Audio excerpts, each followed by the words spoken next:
Hello, and you're very welcome to this year's Irish Grassland Association sheep event for 2021. We're delighted over the next 3 days to bring you our online virtual event in which we will feature 3 very interesting farmers with 3 very unique stories. We're delighted to be on the farms of Alan Cole in Athy in County Kildare, Peter McGuinness in Trim in County Meath, and our final farmer coming all the way from Scotland is Neil Mcgowan. All 3 farmers will have a very interesting story to tell, and hopefully it will be of interest and a lot of tips available that you can use at home on your own farms. I want to thank the involvement of all our farmers. In the Irish Grassland Association, everything we do depends on our host farmers to contribute and make their information and their stories available, and we very much appreciate the support of all 3 farmers. I want to thank Alan Bohan, the chairman of our sheep subcommittee this year, the organising team for this event, and all his subcommittee members who have contributed so well to putting together this virtual event. And also, as always, we're very much indebted to the back office work of Maura Callery in the Irish Grassland Association for all her work. My final thank you before we hand you over for the main event is to thank our sponsors, Mcgowan Co-op, who have been a long-term supporter of our sheep event in the Irish Grassland Association, and we very much appreciate their support again this year. And I hand you now to James Manley from Mcgowan Co-op, who will say a few words before we proceed with our event for 2021. Thanks, Dan. It is a real pleasure for Mcgowan Co-op Eurotags to be supporting the Irish Grassland Association Sheep Event 2021.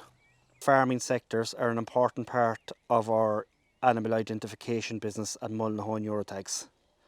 As Ireland's largest seller of official ID tags, we believe the cornerstone of any sector in agriculture starts with its traceability, and this is why we offer our customers the full range of Allflex animal identification products, both official electronic EID and visual tags for both cattle and sheep, and we also offer a full range of genomic DNA tissue sampling tags. As technology is becoming more and more a part of everyday farming, Mcgowan is leading the way by offering the full range of Allflex AgriDent electronic stick and handheld readers for use with EID tags, which helps reduce labour costs on farm with its ability to accurately and quickly collect and store key data to aid with the weighing, treatments and movement of animals. We would like to wish every success to the Irish Grassland Association with their Sheep Event 2021, and we are looking forward to hearing from some very key, interesting speakers from the event. At Mcgowan Co-op Eurotags, we are here to work with you.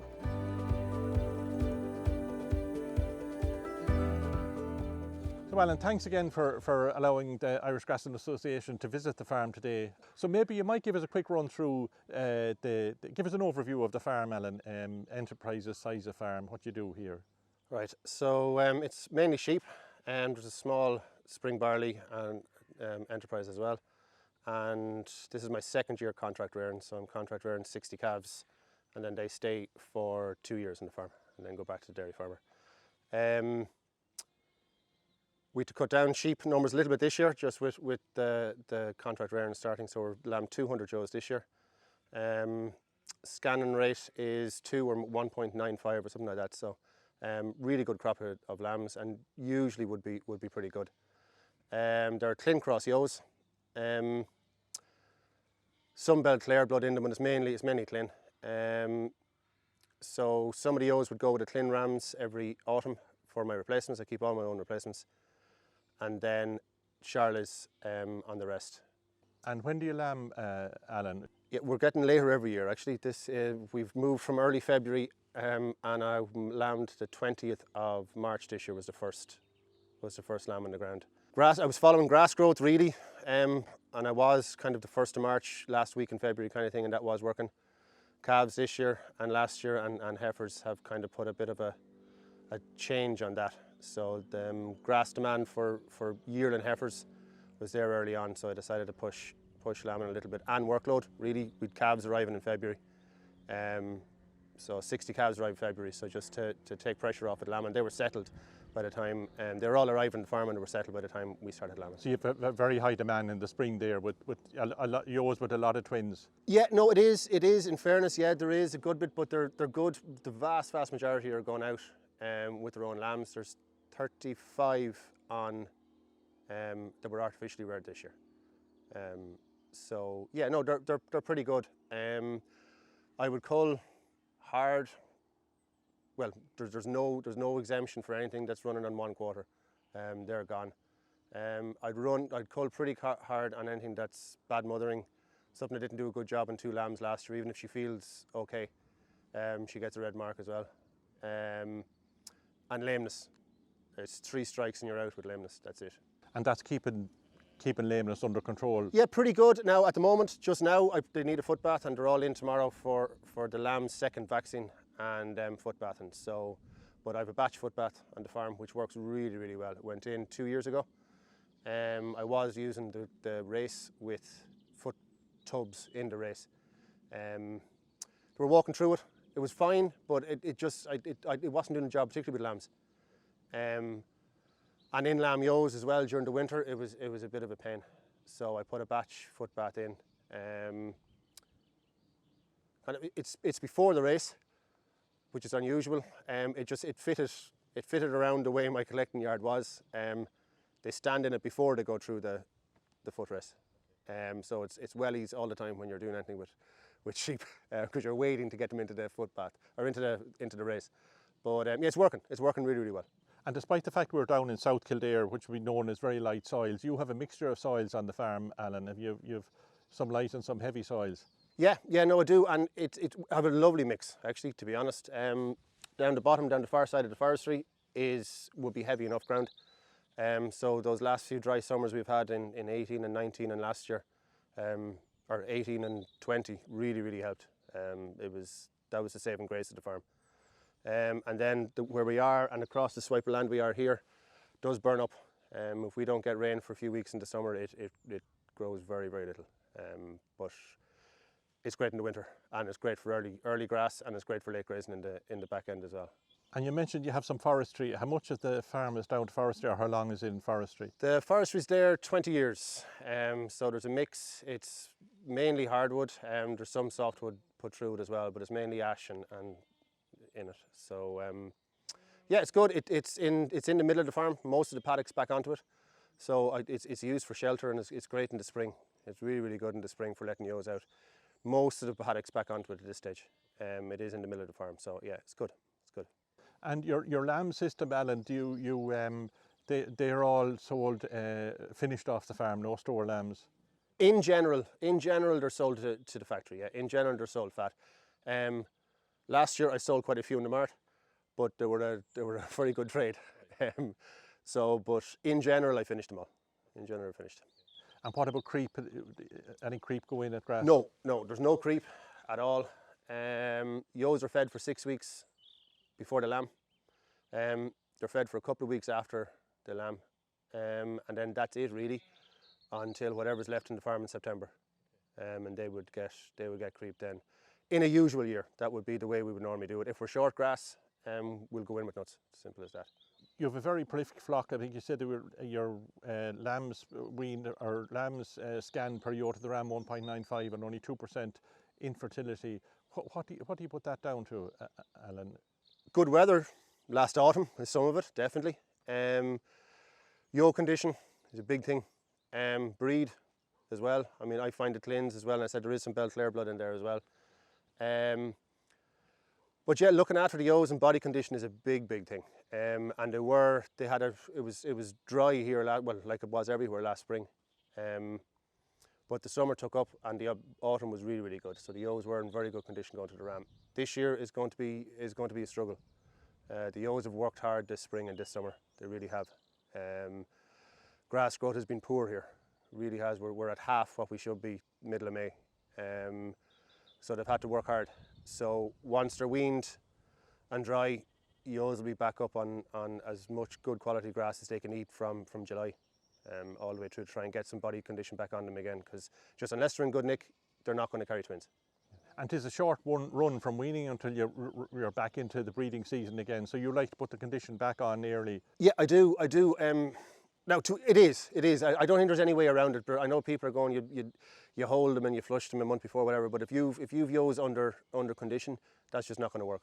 And I mean, my ewes would carry twins. There'd be very few triplets. What was it? There was 15% triplets, 15% singles this year, 70% doubles, which is, you know, it's good. It's good.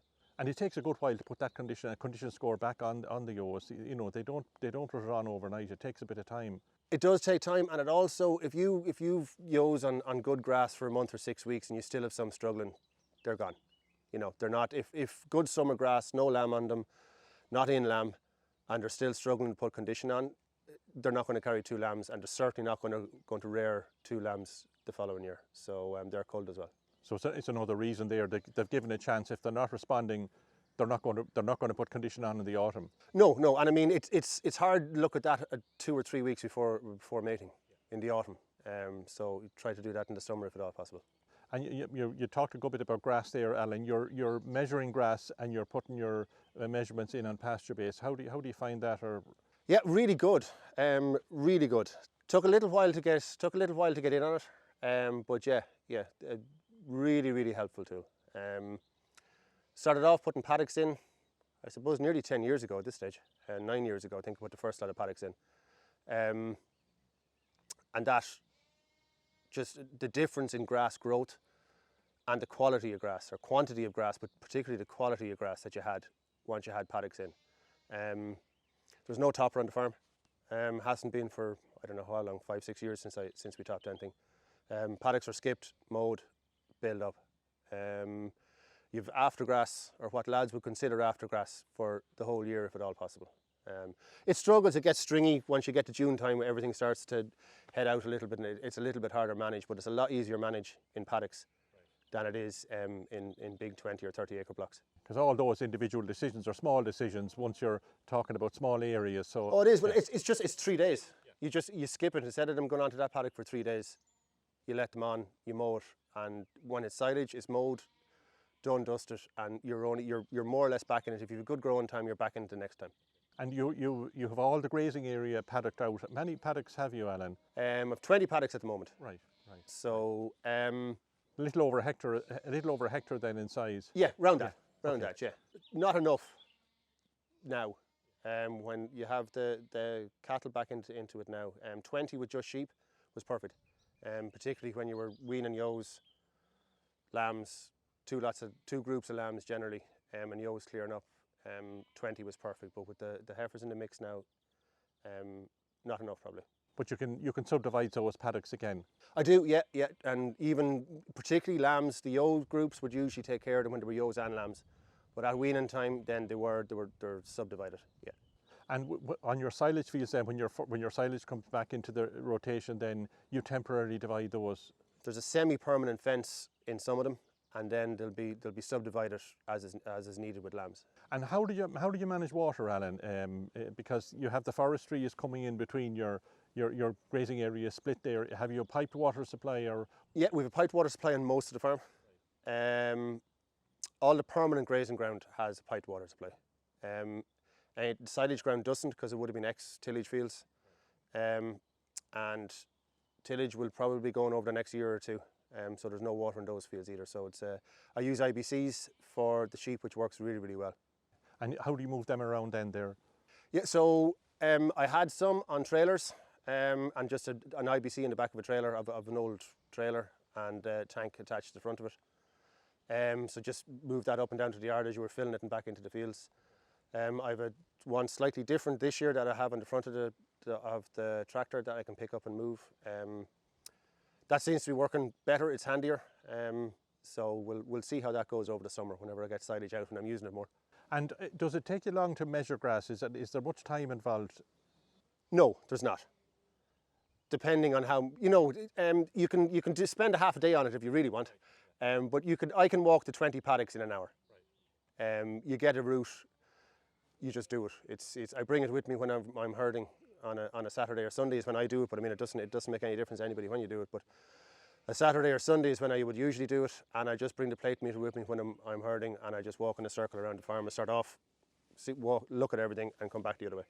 And no, an hour has it done. So you can pick up the trends early on if there's a surplus coming in, or if there's a potential shortage coming. You have great data there. You do, and I mean, you've as much data as you want. You really do. There's a raft of information from what's happening this week to what happened this time last year, which is, I do look at and there's fantastic, you can have your both lots of grass right beside each other of what you did last year on that date and this year.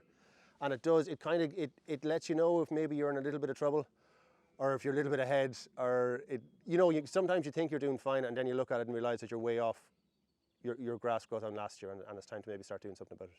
And are you coming out of the problem that this spring was very late, grass supply, was an issue for a lot of people there? How are you faring out at the moment? No, I'm still waiting for the growth, to be honest. We're on the 18th of May.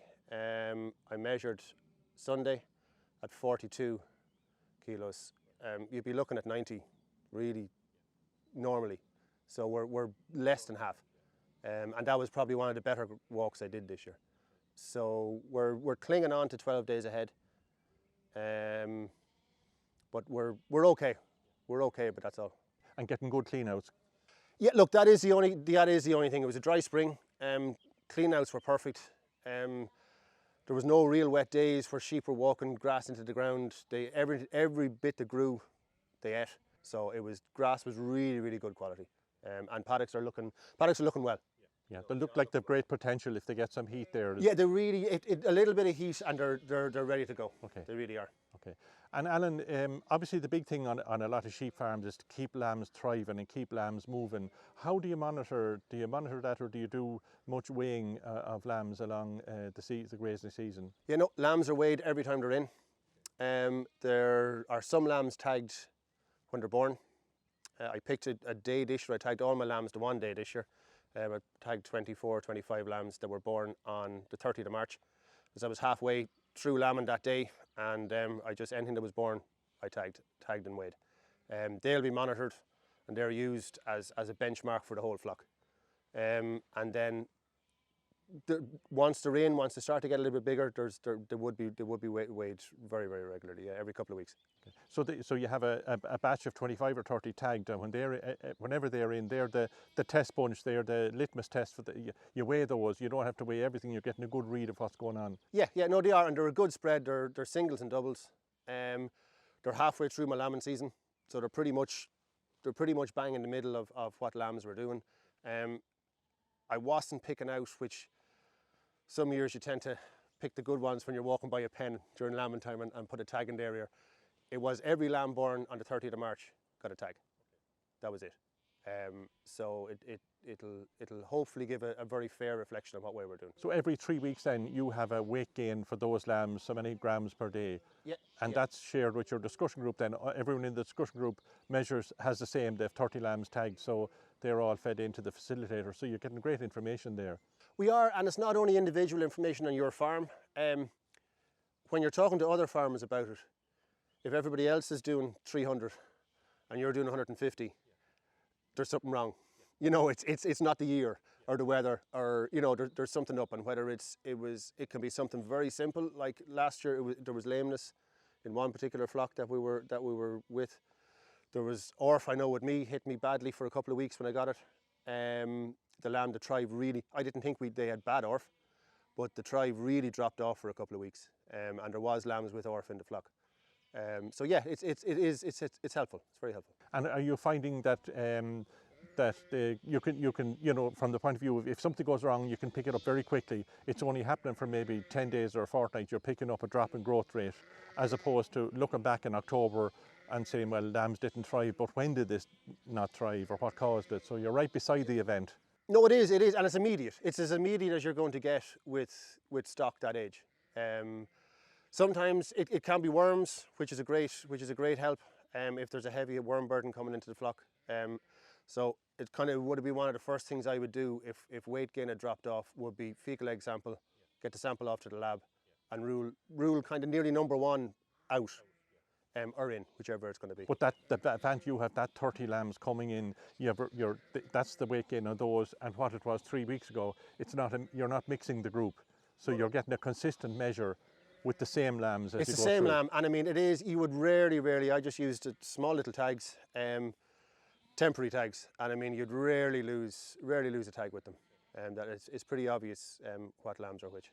Okay, so it's interesting. So the 12 or 15 people in the group, you have 12 or 15 sets of measurements across 12 or 15 farms there, which is great benchmark, isn't it? Great. Yeah, benchmark. no, it's brilliant. It's brilliant, and I mean it's as I said, if it's one farm in particular or two farms that are down, it's something that we can talk about, and it is an issue. There must be an issue somewhere in it. So yeah, no, it's very helpful. 300 lambs, you're just measuring, you're weighing 30. That's the only extra bit of work you have. So those 30 early on in the season when you're not picking, so you're getting a good read of what the flock, how the flock are performing. Yep. Yeah. And Alan, you mentioned there fecal sampling. Do you fecal sample lambs? You know, I'm doing it. I'm not sure, maybe 6-7 years now at this stage, and it's just one thing I would not do without. It's absolutely brilliant. I don't dose anything, with the exception of the first dose of the year, with the exception of the Mcgowan dose in the first dose of the year.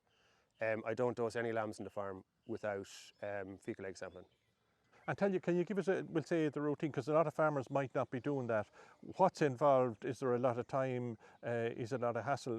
What's your routine? Maybe you might describe your routine in sampling. My view on fecal egg sampling is it can be very complicated if you make it complicated. It can also be really simple. I have 10 small sandwich bags in my pocket when I go out to look at the sheep that morning. You walk through your flock like you do every morning. When a lamb dungs, you go over, you pick it up. You take another bag out of your pocket and you keep walking till another lamb dungs. Once you get 10, you put them in a bag and I bring them to the lab. And it is as simple as that. It takes me no longer to look at sheep the morning I'm dung sampling than I do any other morning.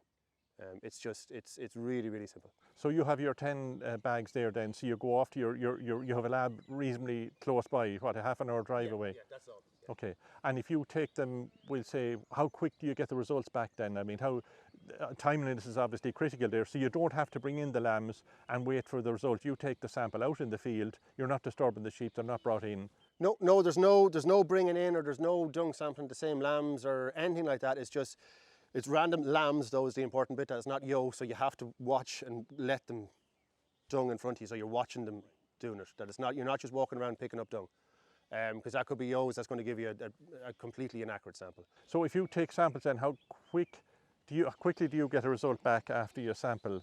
Once I have it in my lab that morning, I'll have an email that afternoon. So I can plan to dose. If I fecal egg sample on a Tuesday, I can plan to dose on Wednesday or not, depending on what way the results come back. And I would sample a second time after dosing. So after I've dosed, either a week or 2 weeks, depending on whatever product you're using, I would dung sample again, just to make sure that whatever product I'm using is working on the farm.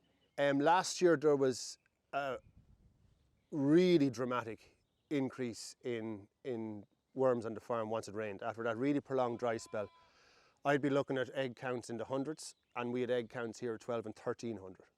It was bonkers. Okay. Over time, Alan, are you dosing more frequently or less frequently as a result of fecal sampling?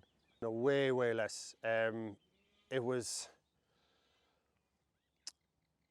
mid-June last year, and they got their second dose. So they got one from the Mcgowan in the spring. So it was mid-June after the rain till they got their first, or the end of June, whenever they got their first one. Another one in August, or maybe 2 in August, maybe 3 worm doses last summer. But every one of those are based on a need? Every single one of them are based on testing. And I mean, I would have sent in, say if I dosed 3 times, I would have sent in 6 samples or 7 samples. And it's not easy bring lambs in and dose them. It's the better part of a day. Again, you get them all dosed and in and out and everything else. So if I can avoid that, you avoid it. And the cost of whatever dose you're going to buy, whether it's cheap or dear, it's still a cost. It's an extra cost on top of a lamb. If you can get rid of 2 or 3 of them every year, it's huge. Yeah, no, and I'd be pretty hopeful that that's working. I'm getting really good results from any wormers I'm using. So I'm hoping that is the case. And no yo has been dosed on the farm for probably 10 years. Sorry, the yos aren't dosed as a batch. If there is a yo that's very thin or not looking great, particularly a young yo, I will dose on an individual basis. But not, it's 10 years since yos were dosed as a complete batch. It's one less job and it's one less cost. So absolutely. Yeah, and even I would have put off dosing for a week. You know, if I had a fecal egg sample and the result came back, it was creeping up, but it wasn't at a level where I would have thought they needed dosing.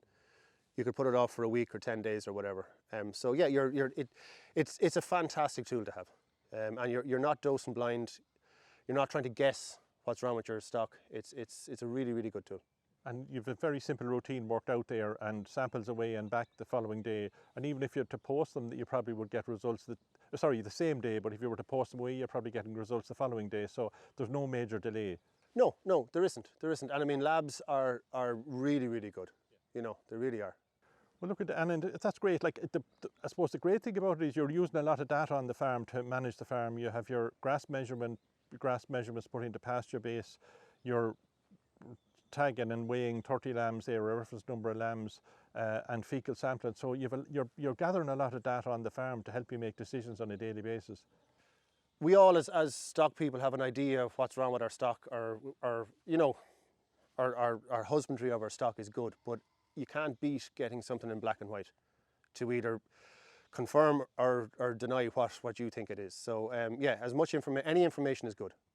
You know, and as a day-to-day tool, it's brilliant, and as an annual tool, it's very, very good as well. To be honest, to give yourself an overview of what way things are going, both whether it's measuring grass, whether it's growth rate on lambs, or whether it's wormers, or whatever it is, it gives you a great overview of your year as well as your day-to-day stuff. Look, thanks a million for allowing us to visit today, and on behalf of the Irish Grassland Association, we'd like to wish you all the best for the future. Thank you very much. Thank you.